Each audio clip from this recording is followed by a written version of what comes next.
Hey, what's up, everybody? It's Joseph Ward, and welcome to my On the Shoulders of Giants YouTube channel. Thank you for joining me. Make sure you subscribe to this channel. Make sure you share this channel. And that notification button, click that notification button so every time I drop a new video, you will know what's going on. African history at your fingertips through this channel. You're getting biographies of your sung and unsung heroes right at your fingertips. So tell a friend to tell a friend to tell a friend to tell a friend about On the Shoulders of Giants. Well, you can learn about yourself and we tell our own stories. Peace out.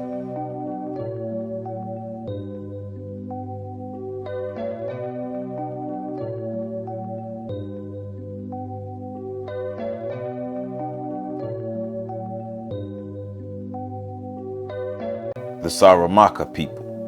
The South American countries of Suriname and French Guiana are home to many groups of people called Maroons, who are African people that escaped slavery and created their own societies. The Saramaka people are one of 6 groups of Maroons who inhabit the 2 countries: the Juka, the Matawari, the Paramaka, the Aluku, and the Quinti are the other 5 groups of Maroons. Together, these 6 groups of people make up the largest remaining group of Maroons in the world. The Saramaka are comprised of several African cultures and people who were enslaved by the Dutch and Portuguese to work on plantations that produce sugar, coffee, and timber. In the 17th and 18th centuries, individuals as well as groups of African people escaped the plantations and created Maroon societies, the Saramaka being one of the societies. Information suggests a mass of Africans escaped slavery and created the beginning of what is now the Saramaka people. Escaping into the dense forests of Suriname and settling along the Suriname River, they organized a society to protect themselves and defend their freedom against Dutch slavers. In 1862, African people enslaved in Suriname were emancipated by the Dutch, but the Saramaka won their freedom 100 years earlier from the Dutch. They engaged in warfare and were able to force the Dutch to create and sign a peace treaty that acknowledged their rights as traders and as a territory.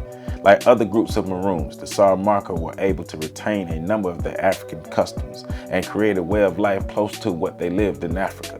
They speak a form of Creole called Saramakan, a dialect that is composed of Portuguese, English, Dutch, Niger-Congo languages of West Africa, and Akan. Most of the Saramakan dialect comes from the English language. The dialect is also divided into the Upper Suriname and the Lower Suriname River dialect. The Matawari tribe also speaks a form of the Saramakan dialect. They are a matrilineal people that live off of the land cultivating crops such as okra, maize, plantains, bananas, sugarcane, peanuts, and much more. The men hunt and fish to help sustain the societies. Because of trade, they are able to acquire items that are popularized by Western societies, and today some Saramaka people even use cell phones. A civil war between the Saramaka people and the military of Suriname occurred in the 1980s, which left many of the Saramaka people displaced. Some were forced to migrate to French Guiana to find refuge. The civil war lasted for 10 years. Following the war, the Saramaka were purposely neglected by the government and systematically oppressed.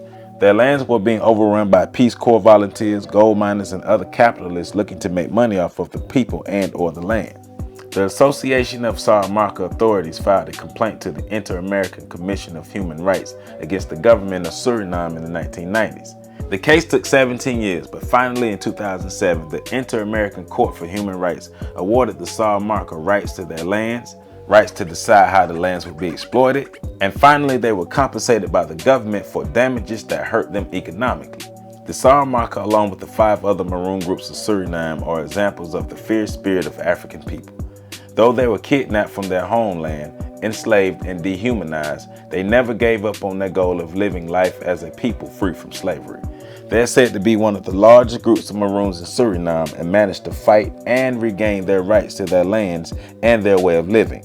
White supremacy came in the form of the Dutch and the Portuguese and literally disrupted the lives of African people. But those same people fought to regain their lives. To the Saramaka people and the Maroons of the African diaspora, we proudly stand on your shoulders. For more information, please visit www.ontheshoulders1.com. And to learn more about the On the Shoulders of Giants nonprofit organization, please visit www.ontheshoulders.org.